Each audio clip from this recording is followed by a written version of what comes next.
right, hello everyone. Good morning to everybody joining us in the United States. Good evening to our friends who are joining us here from around the world and in Singapore. Welcome to today's Medical Alley webinar titled Building a Resilient and Efficient Global MedTech Supply Chain Insights from Singapore, presented by the Singapore Economic Development Board. My name is Ben Wagner. I am delighted to be with you here today. I'm the Associate Director of Communications here at Medical Alley, and I will be your host for today's webinar. First thing, I really want to thank the Singapore Economic Development Board, EDB, for making this webinar possible.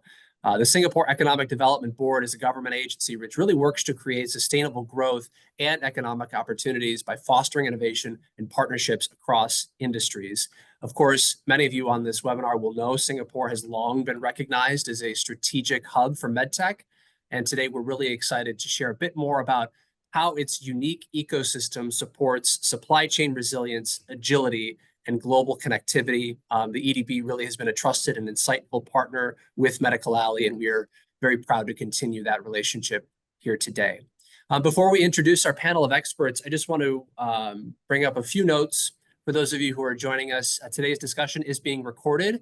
Afterward, you will receive a link to rewatch this webinar. If you'd like to share with a colleague, we encourage you to do that.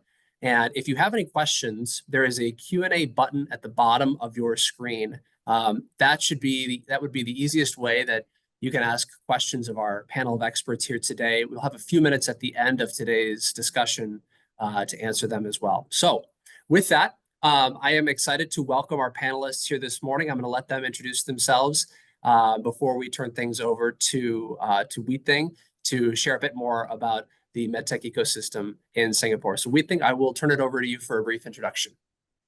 Thank you very much, Ben. And before I begin, I'd just like to thank you and the Medical Alley team for really putting together this event. We're really excited to be here. So hello, everyone. It's a pleasure to be here. And I really do appreciate each of you who have dialed in today, wherever you might be based. My name is Weitheng, and I am from the Singapore Economic Development Board. We are the lead government agency driving industry development and economic growth in Singapore. Now, I will elaborate on what we do in my presentation later, but for now, think of us as the key strategic partner which helps companies scale their businesses globally through leveraging on Singapore's strengths. For myself personally, I have been in the EDB for coming 7 years now, but I actually started my career in MedTech as well, doing research into brain-computer interfaces. So this is an industry that is very close to my heart. I'm currently based in our Chicago office, where I lead engagements with companies across the Midwest. Thanks once again for taking time for this webinar. I'll hand the time over to Weitheng. Thank you, Weitheng. First of all, I'd like to thank the EDB for inviting me for this panel, and thanks Ben from Medical Alley for chairing these sessions. Good morning, everyone. My name is Weitheng. I'm the VP of R&D in Venture Corporation Limited. Venture Corporation Limited is a leading global provider of technology solutions, products, and services. We provide end-to-end services to different customers focusing on design and R&D in bringing the products from the design right through to the product launch and commercializations. Venture has a headquarters in Singapore, and we operate globally in Malaysia, China, Europe, and USA. We have customers from major Fortune 500 companies and produce thousands of products in different technology domains. MedTech and life science technology domain is one of our major focus, and we work with many partners in the ecosystem to build a resilient supply chain network in these regions. Thank you. Thank you. And I'll pass it over to Peter. Great, thank you. And again, from my side, also a warm and sincere thank you to Weitheng and the EDB for making this possible, and for Ben and Medical Alley and hosting this. Ladies and gentlemen, warm welcome to you. My name is Peter Horan. I am the Managing Director for BIOTRONIK. Our BioHub is in Singapore. We are conducting research and development and manufacturing within cardiorhythm management, as well as neuromodulation and electrophysiology products. I'm an American citizen and grew up in the US. I grew up in Connecticut, have lived in Singapore with my family for the past 14 years, and very much looking forward to our session here today. Well, Peter and Weitheng, a special thank you. I know it's late in Singapore, so thank you for being with us here this morning and this evening. Weitheng, I will pull up this presentation now. Great. And I will turn things back over to you. Alrighty, thank you. Well, hello again, everyone. It's good to be here, and it is indeed timely that we are having this webinar. I'm sure that all of us have been closely monitoring the developments over the last 2 weeks, and I suspect they will continue to keep most of us very, very busy over the next few months. Perhaps more so than before, today's theme of building a resilient global MedTech supply chain is an increasingly important one. My presentation today will touch on 3 points. First, an introduction to my organization, the Singapore Economic Development Board. Second, an overview of Singapore's economy. Third, a closer look into Singapore's MedTech ecosystem. Now, with all that's happening across the world, I'm afraid to say that today what I will not cover will be a prediction or a expectation of what is to come, because there's no way anyone will be able to tell on that. But what I hope to be able to do today is that through this sharing, we could have some insights and provide some experiences on how Singapore could potentially be of value and could support some of your businesses out there. So let's get started. The Singapore Economic Development Board, or EDB in short, is a statutory board under the Singapore's Ministry of Trade and Industry. We are the lead agency that plans and executes economic and industrial development strategies for Singapore. The mission is clear: to create sustainable economic growth in Singapore with vibrant business opportunities for global companies. Now, we are responsible for over 30% of Singapore's annual GDP across manufacturing and tradable services sectors. And in addition to participating in webinars like these and making presentations like this one, what do? The EDB, we work closely with international businesses to explore how Singapore could enable and accelerate their global growth. So it could take many different forms. For example, it could be through providing information to the business landscape in the region, through facilitating connections to strategic partners, or providing access to government support initiatives. So next, we'll take a look at Singapore's economy. Next slide, please, Ben. Thank you. So a one-on-one on the Singapore economy. Singapore is a highly open and globally connected economy, underpinned by core fundamentals such as sound governance, long-term planning, and an openness to trade, talent, and investments. Manufacturing is a core pillar to economy, contributing about 20% to GDP. Some call this one of Singapore's best kept secrets, that we do make things in Singapore. Now, the share of manufacturing is no coincidence. We are committed to strengthening and growing our manufacturing sectors, even as the broader economy evolves. As you'll see next, within manufacturing, biomedical manufacturing is a significant sector, producing nearly 19 billion Singapore dollars worth of products for the global market. Let's move on. And we see biomedical manufacturing being a significant sector in our economy. Thanks, Matt.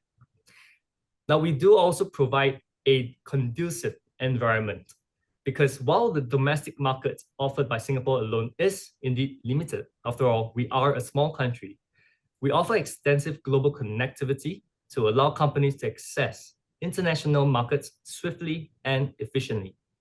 First off, Singapore's strategic location and world-class port infrastructure have established us as the world's busiest port, with more than 600 trade links and 140,000 vessel calls annually. This extensive network facilitates the efficient movement of goods, ensures reliable supply chains, and reduces transit times and costs. We have an established track record in trade efficiency and certainty, with 99% of goods movement declarations being processed within 10 minutes. As a recent proof point, if we think back not too long ago into COVID-19, our ports stayed open throughout the pandemic, with container throughput remaining relatively stable from 2019 to 2020. In terms of air transport then, the Changi Airport is a leading aviation hub with more than 29,000 commercial flights every month. This high frequency of flights supports both passenger travel and air cargo services, providing access to global markets and timely transport of high-value goods.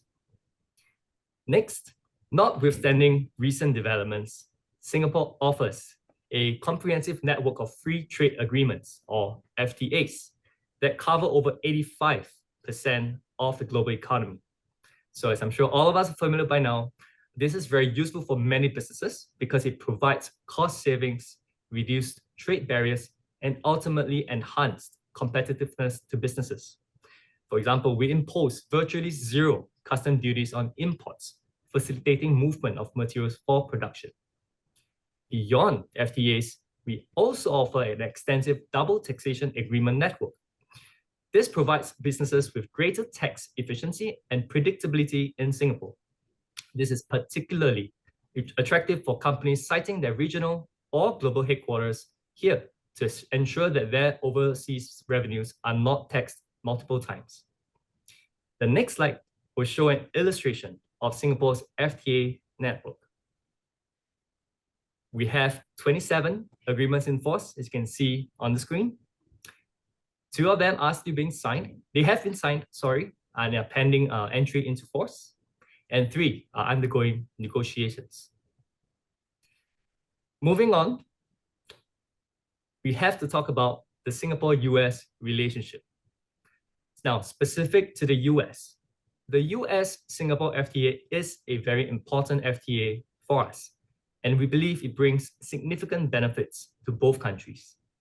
US exports to Singapore have enjoyed zero tariffs for more than 2 decades, and they continue to, with a sizable trade surplus with Singapore amounting to more than $30 billion. Singapore is the US top trading partner in Southeast Asia, with over 6,000 US companies leveraging Singapore as a regional hub for their APAC business activities. Examples include AbbVie, Johnson & Johnson, Medtronic, which I believe would be names familiar to us all. Moving on. There is good reason on why many companies are choosing Singapore to be their regional hub. Singapore provides a central gateway to access the world's fastest growing and second largest market for MedTech. From Singapore, you can get to nearly all corners of the Asia-Pacific region in no more than 7 hours.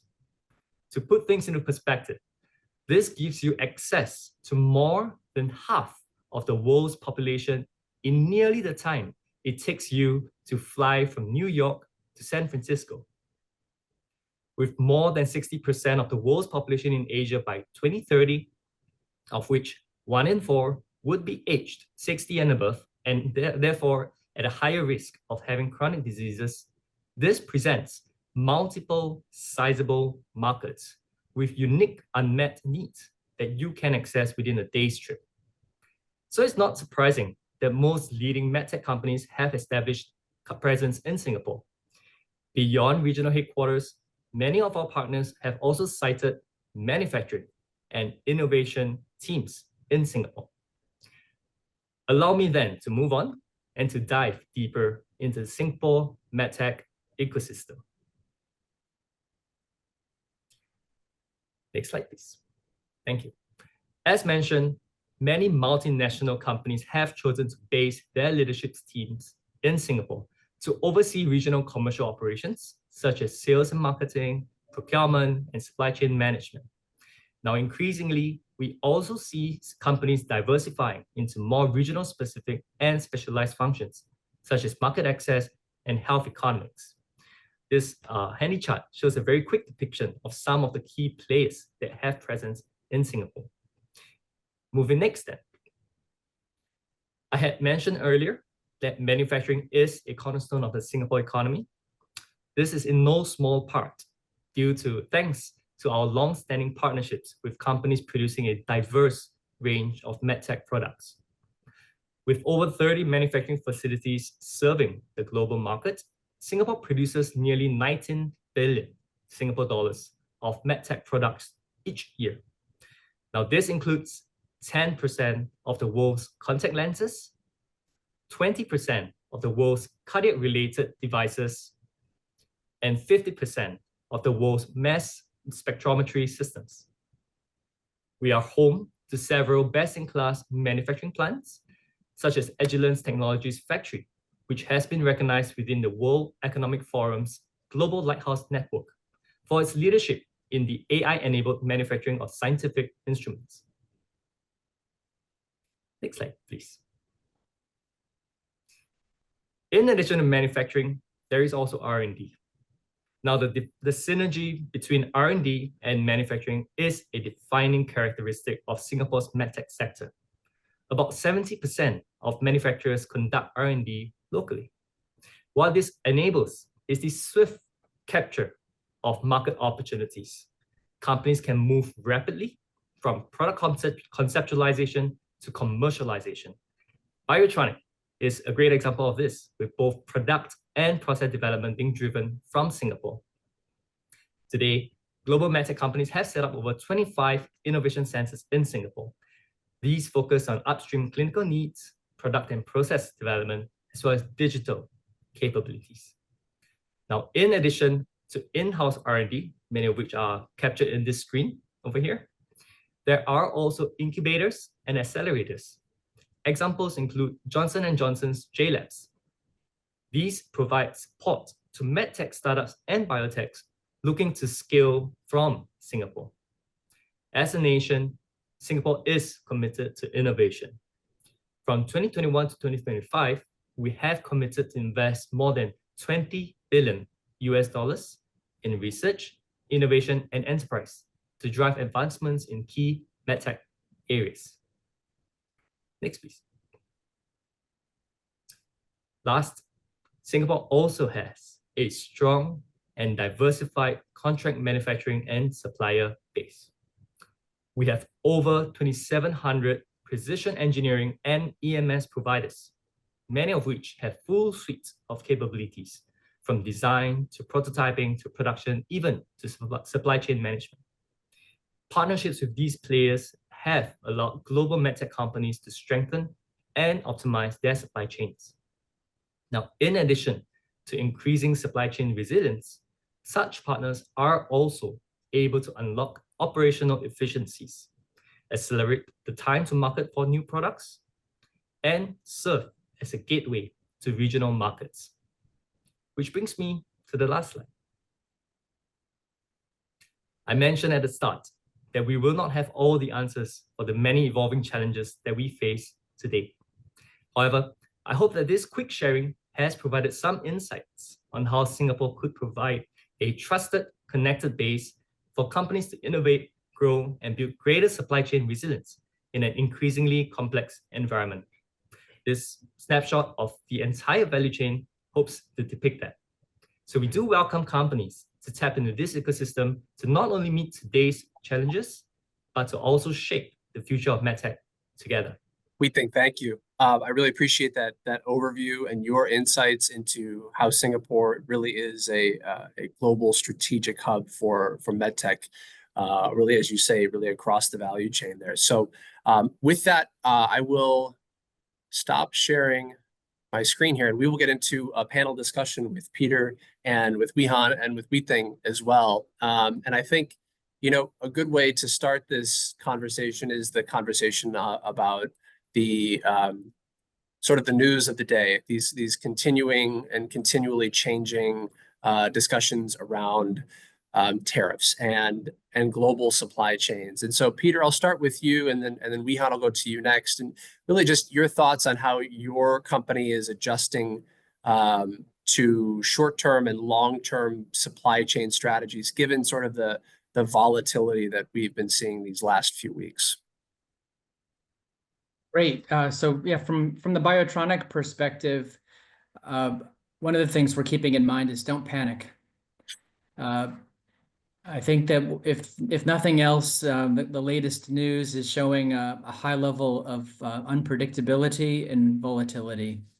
And so what we want to do is we want to maintain some core principles which we've applied for some decades now, which we're continuing to expand upon. So there are really two dimensions I'd like to touch upon. One is the geographical diversification of the supply chain. So we're a Berlin, Germany headquartered company, and We're manufacturing in Singapore, we're manufacturing in the US as well as in Germany. We also maintain a supply base, not only in the US and in Europe, but we're also starting to tap further into the Asia Pacific supply chain. So diversification of supply chain partners is one element of our strategy. Another key element is that we continue to be, relatively speaking, a somewhat vertically integrated company. Yes, we do source many of our components from contract manufacturers and suppliers, but we still manufacture many of the key components which are used in our devices. So we maintain diversity in terms of geographical reach, but we also maintain dual sourcing strategies which are incorporating both insourcing and outsourcing activities. And Weitheng, do you share Peter's advice and not to panic? Yes, I fully agree with Peter that we have to stay cool-headed and understand how the situation unfolds daily, right? So for venture-wise, we continuously receive multiple inquiries from our customers, either the existing customer or the new customer who actually ship products, their products to US from ventures factories, right? So they want to understand how does the so-called country origin affect them, right? So for our advice to continue to be review the current existing supply chain sourcing strategies, and for risk and opportunity, we will continue to work on contingency plan for our customers and work closely with customers to make sure that they are able to manage the changes coming along the way. But I think the key, as I agree with Peter, that had to maintain a long-term supply chain strategy. As MedTech products supply base, qualification really take times and resources. So we cannot do a knee-jerk reaction to all these changes. Right. Thank you. And Weitheng, I wonder, do you have any the conversations that you're having with companies too? What are you hearing more broadly? Thanks, Ben. Well, I certainly echo what Peter and Weitheng have emphasized, that we must take a long-term perspective and not, resort to knee-jerk reactions. I would also say that, we also have to recognize that this is an opportunity for many industries to re-examine some of the fundamentals that perhaps we have maybe, taken as a given over the last few decades.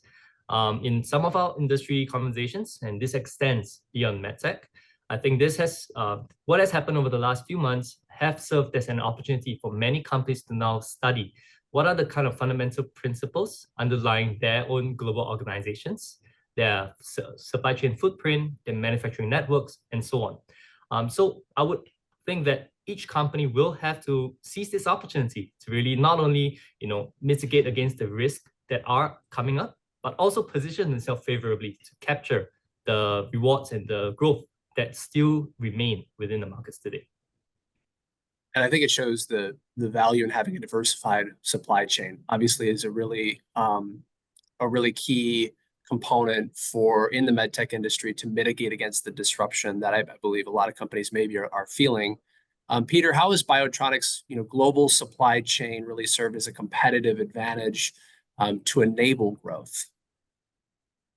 Well, I would say from a competitive viewpoint, I think that having not only supply chain partners who are able to manufacture components, but also having the capability ourselves and having, let's say, a dual sourcing approach that we can take, which leverages both our strengths within BIOTRONIK, but also the strengths of contract manufacturers who may have a particular competency in their area of technology.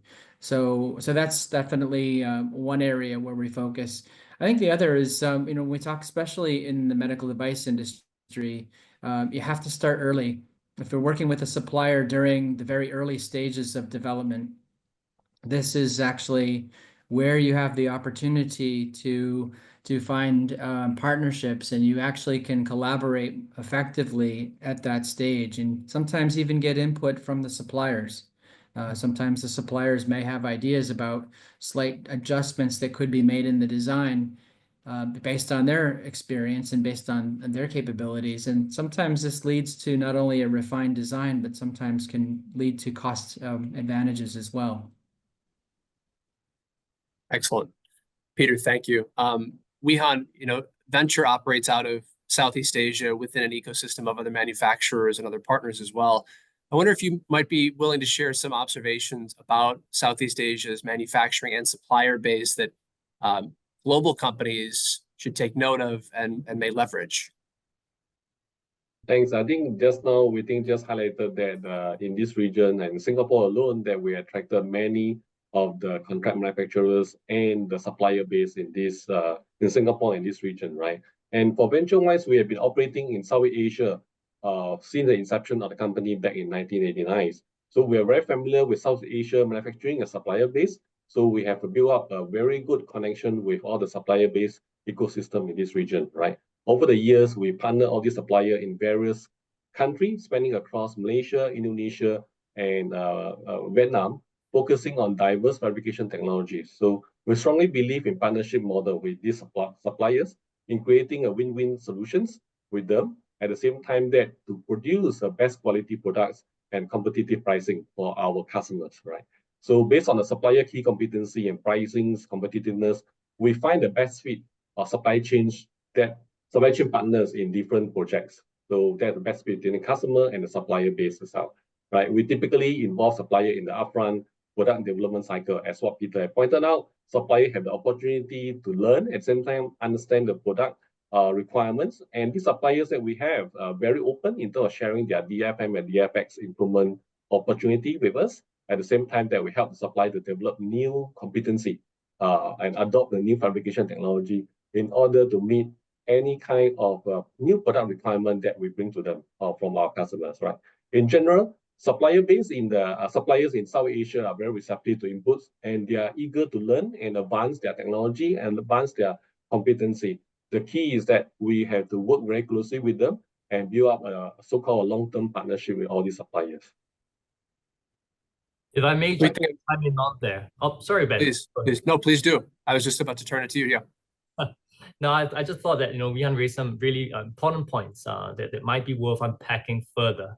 I think when it comes to Southeast Asia, right, the manufacturing and supplier base, it's important to really recognize that while it's easy to call it Southeast Asia and think of it as one region, there is many complementary strengths within the region. So, to Weitheng's point on creating win-win scenarios, I think that is something that companies should really take time to explore and to study to see how can they leverage the various value propositions across operations in the region to extract the most value for their businesses. Peter talked about taking time to work with suppliers in the early phases of product design, perhaps, and how that could translate to cost savings and unexpected benefits. I think that's something we also see when we speak with companies, working together with local partners. And that really is what enables the building of resilience, that regional integration across different companies to leverage the different strengths that the different parties bring to the table. So I thought to really just underscore those points, because that is something really critical when it comes to thinking of Southeast Asia, not just as a market, but as a base to advance some of your capabilities. Where Singapore is concerned, we are good at certain things, but at the same time, we will fully acknowledge that there will be some other countries that will offer very attractive strengths that companies should take note of. I think that's a really important point, is to think about Southeast Asia really as that hub and really offers really complementary strengths to MedTech organizations. Peter, building a global supply chain obviously has its own challenges, right? Especially today. And so what, from your point of view, what are some key considerations for companies that are looking to expand their manufacturing network, especially within some of those supplier partnerships that we've been discussing? Yeah, I think one of the challenges that comes about, and it depends a little bit on which segment within the medical device industry we're talking about. So we're manufacturing implantable devices. So we're manufacturing class 3 devices, and there's a very long cycle between development, conception, and product launch. And so one of the key challenges is actually having the realization and the appreciation for how long the cycle runs. So a new supplier who wants to get into a certain part of the business is going to have to recognize that they have to make a long-term investment. This is going to take, so in some cases, it might take a decade to go from product inception to launch, and knowing that it is beneficial to have the relationships built at the very early stages. It's easier to actually qualify in a supplier during the development rather than when the product is already in serial manufacturing and we're considering end-of-life scenarios. So suppliers need to recognize this. So they have to be able to build up the resiliency in their own business to be able to handle this. And perhaps it comes through diversification in terms of the types of products that they're able to manufacture and to which parts of the industry they're able to supply. Weihang, also, you've touched on this a bit about how partnerships really can provide strategic advantages, especially in providing maybe that additional layer of risk diversification. How do you think that companies can look to foster successful partnerships that can accelerate some of those near-term successes and then also unlock some more long-term growth opportunities? I mean, Ben, this is a very timely question at this period of time, right? We need to work together and making sure that we are able to ride through the tough time and reach the success at the end of the road itself, right? So I think one of the key important part is that we need to keep a very open communication with our partner in terms of requirement, in terms of expectations, and as what Peter highlighted just now, the MedTech development cycle is long, so we need to have a supplier understand that when they can bring when their product that working together with us can come to the fruitions in the mass production itself, right? So at the same time that the supply-based competency mapping is critical, right? In the sense, right, we need to match the competency of the supplier to the type of products or type of components that we are sourcing, and to the end product that the environment that this product is being used by our customer base, right? So Venture is well positioned in this region, right? We have over 80% of manufacturing done out of these regions, South Asia. Many suppliers have been with us for a long time, probably the last decade itself. We continue to grow them together, and at the same time that helping them to build out new capability in terms of different kind of fabrication technology, or encourage them to grow out of their comfort zone, to grow that kind of competency in order to support Venture in terms of developing new technology verticals to service our customer, right? At the same time that we support many of our global customers to bring the product from other region to Venture factory in South Asia, right? So typically we want to offer a one-stop shop solution for our customer. That means that we need to work together with our supplier base partner in a very close and seamless format itself, and we keep the communication and requirement very clear upfront with all these supplier base. Yeah, Peter, I see you shake. Oh, go ahead, Weitheng. Yeah, no, I thought to also just mention that the points that are being raised really do reflect the need for a good partner, right? And to have a solid partnership that can enable great benefits for all parties involved. I say this because I also do want to recognize, and this is something that we often encounter when we work with companies that might be new to Singapore or to the region, in that it can be challenging locating this partner, right? Who exactly should I speak to? Where do I even start looking, and so on. So we do have some resources to point people to. But first of all, I think one point to consider as well, especially to your point, to your question, then some of the key considerations when companies are looking to expand their networks would really be to put boots on the ground, to be present in the local ecosystem, to assess and to evaluate which partners will be best fit for their operational needs. I think both Weihang and Peter talked about the long-term kind of partnerships that needs to be in place, that is able to unlock that synergy. I think that's really important. So identifying the right people, the right companies, the right suppliers would be key. Accordingly, in the same manner, having that long-term reliability in terms of operating environment, that will be critical as well. And that is something that Singapore would be able to offer with a very strong rule of law, IP protection, and a pro-business environment that provides that stability for companies. Weitheng, thank you. Over the over the past few years, companies really have looked to Singapore for dual objectives, both of capturing growth within the region and building supply chain resilience. Peter, how do you view that Singapore has helped companies optimize its supplier localization or diversification efforts to really meet the region's demand? There are two areas where we actually see this in action. One is through a variety of forums and other opportunities where supply chain partners are actually brought together. This could be done through panel discussions such as this. We have such events in Singapore, lunch and learn. We have trade shows, which we have a trade show every September in Singapore, and this is an opportunity to bring various supply chain partners together and to share ideas. And so this is a big part of it is the networking element. Singapore also is incentivizing companies who are working together. So this is also a very important element of how companies can see that, yes, there are companies we didn't even know of 3 years ago who are here. They manufacture components which are relevant for our business and for our technology. And we can work with them and as Weitheng mentioned, form win-win solutions. And in this case, win-win-win, because Singapore can win as well as the companies who are partnering with each other. I wonder if you could touch on that too as well.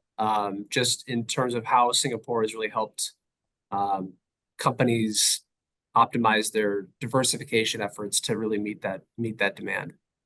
Sure. Well, building off Peter's point, we certainly are very interested to see companies win and to win in the process as well. We do take an active role, Ben, in helping companies, diversify their suppliers and really build their resilience in their regional networks. So I think Peter touched on some of the ecosystem enablers that allow for this, right? Through the networking events, through forums, and so on. He also alluded to how the Singapore government comes in to support these and incentivize some of these activities. So that is correct. We do have several incentives in place to help companies offset the cost of looking for new suppliers and to also qualify suppliers for their products or to bring them into their network fold. So these are some of the initiatives that the Singapore EDB is able to provide. I would say that we typically take a bespoke approach in working with various companies on their specific needs. So if there are interests to avail yourself to some of these, I will be very happy to have these conversations subsequently. But in addition to that, I think just simply being able to be in Singapore, to have a team that is plugged into the local ecosystem would be immensely useful to help companies to connect with many different players. In addition to suppliers, there are also key players such as R&D, research institutes, logistic partners, distributor hubs. So Singapore, the benefit of Singapore is that it's a really small country with just simply 42 kilometers from east to west. So that's a full marathon. Some people can just run that in a single sitting. So that kind of clustering effect and that density of companies, of different players across the value chain is actually a strength that companies can look to leverage when they are based in Singapore. Thank you, Weitheng. We've got just a couple of questions left here, and I want to put a plug out to our attendees here too.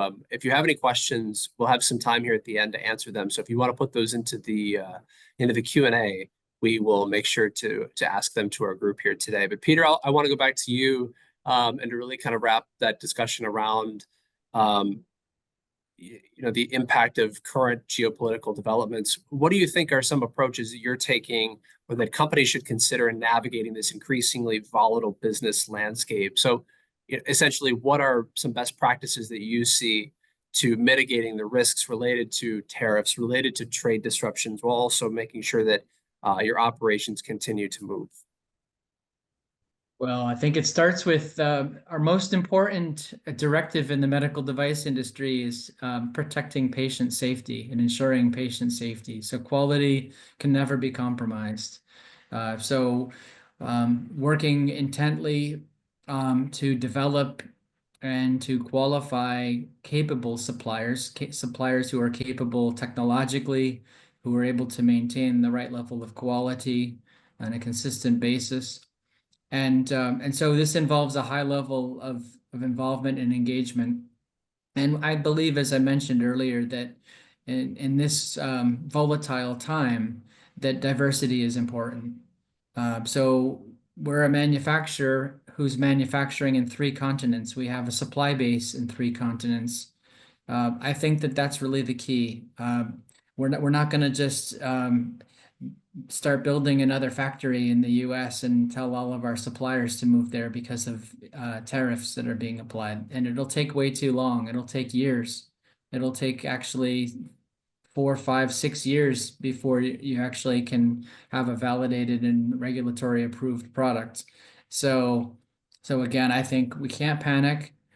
We have to focus on diversification. I think it's important to be present in the various geographies throughout the world and to have some balance throughout the world. We're not just shifting everything to one part of the world. Yes, we're heavily focused on Asia Pacific, and with Singapore as the location of our biohub, which we're very proud of.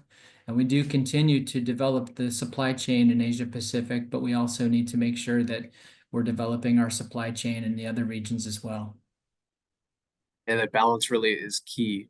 Weitheng, how do you see strategic partnerships with local providers and suppliers really helping companies sort of manage some of these dynamics?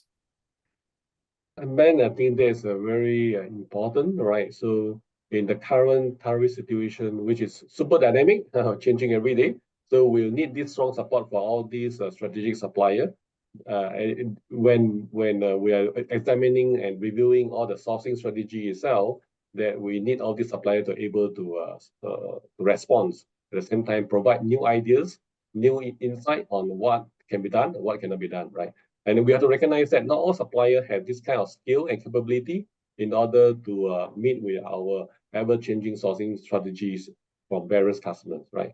So we'll try to consolidate all the inputs from different suppliers and help our customer to map out all the different sourcing strategies that require to meet their needs in the different regions, right? And that's why our strategic supplier selection at the beginning of any kind of collaboration is very key, that we need to examine their skill, their coverage, and their competency, so that we put together a very formidable and robust supplier-based ecosystem for our customers. Excellent. Weitheng, thank you. Weitheng, I'll turn this last question to you here before we start opening up to Q&A, and then another reminder to put those questions into the Q&A function at the bottom for all of our attendees. But Weitheng, how could international hubs like Singapore really add value to companies' global strategies today? Oh, thanks, Ben, for the question. Well, I'd say there are probably multiple dimensions to consider this from. So first off, I think from a geographical point of view, right, that proximity to fast-growing markets to enable quick access, there'll be one key value add that Singapore would be able to offer. But not just simply that alone, to also then have that ability to strategically control the activities within the region through anchoring your headquarters, regulatory, supply chain functions, for example, for Asia and beyond. We also talked about the network of players here, the very dense and compact, and Weitheng and Peter have shared concrete detail about how partnerships can be a great enabler. So that's another aspect I think that will be important to consider. I think it's also very important to recognize that Singapore does offer a trusted and stable base, strong IP, rule of law, trade links, that are able to provide a stable platform for companies to operate in the region and globally. And maybe if we could think of an analogy to tie it all together, we could actually think of Singapore as the cockpit of a modern aircraft. The aerospace MRO sector, incidentally, is another major one for Singapore. But just as an analogy to encapsulate what I shared earlier, the cockpit obviously doesn't house the entire plane, but it is a very small yet highly sophisticated and value-adding part of the entire plane, right? It controls the navigation, it coordinates complex systems, and ultimately ensures a smooth and swift journey to where you want to go.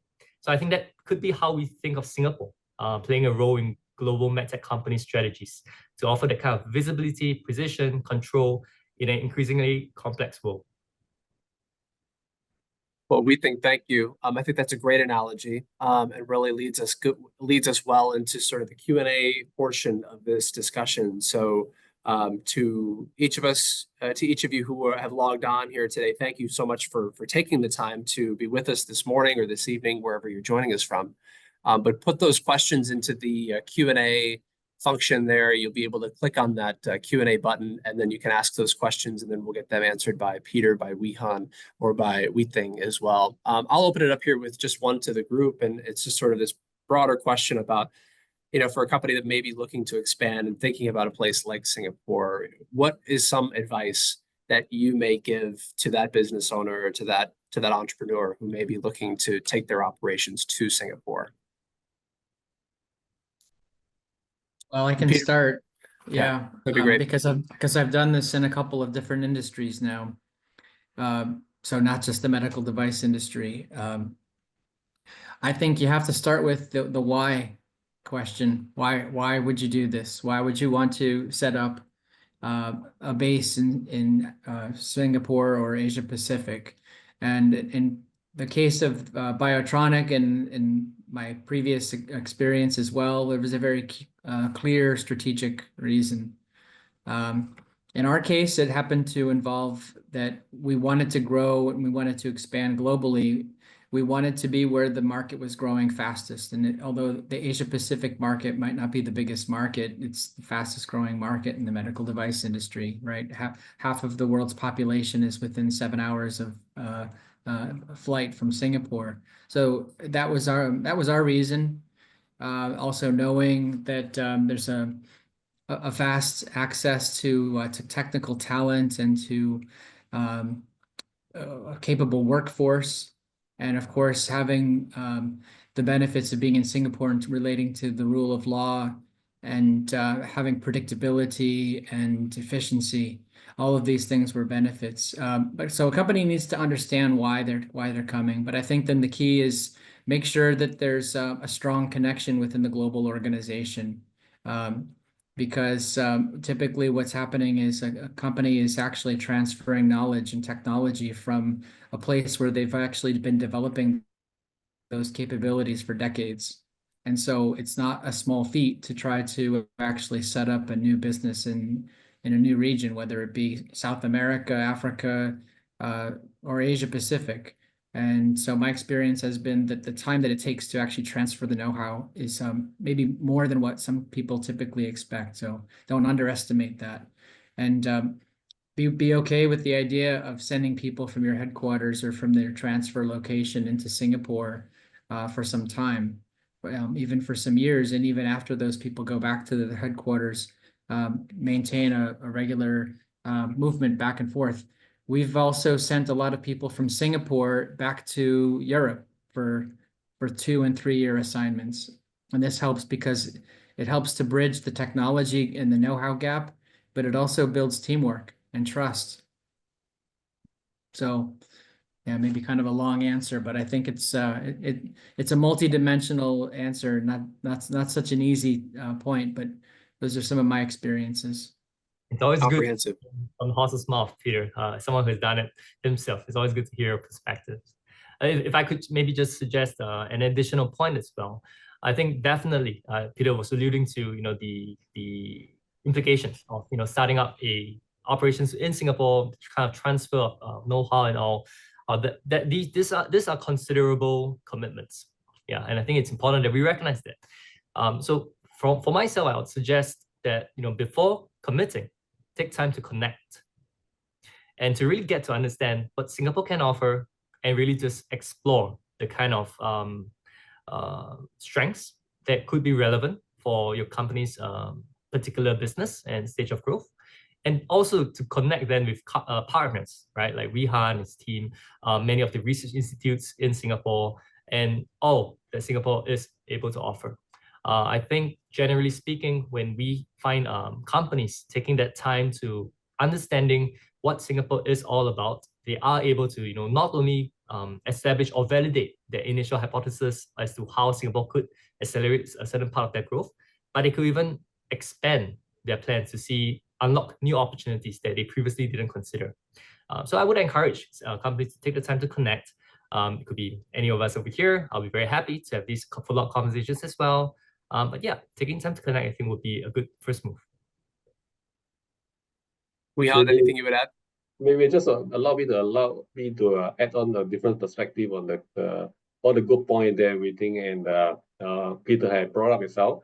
I think one of the other element of why why company come to this part of the world itself, apart from all the challenges that are highlighted before that, I think one of the area that Singapore has proven that we have built up a very strong capability in terms of supply base and the talent pool itself, that we're able to help customers to mitigate a lot of risk in terms of bringing their product to the market, at the same time that how to scale their product from R&D to manufacturing itself. So because Singapore have been in this space for decades, right?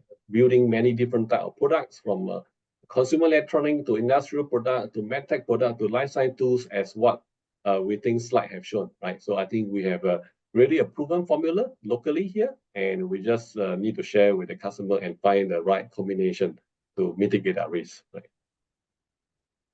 Well, Weihang, thank you. And I want to thank really all of our panelists for being here this morning or this evening as well. I think this has been a really insightful and a really timely discussion. And so Peter, Weihang, and Weitheng, I really do appreciate your expertise and your insight onto a rapidly changing landscape. And so really insightful information. I really appreciate you being here and staying up a bit late too in Singapore as well. With that, we'll close this out and say thank you and have a wonderful rest of your day.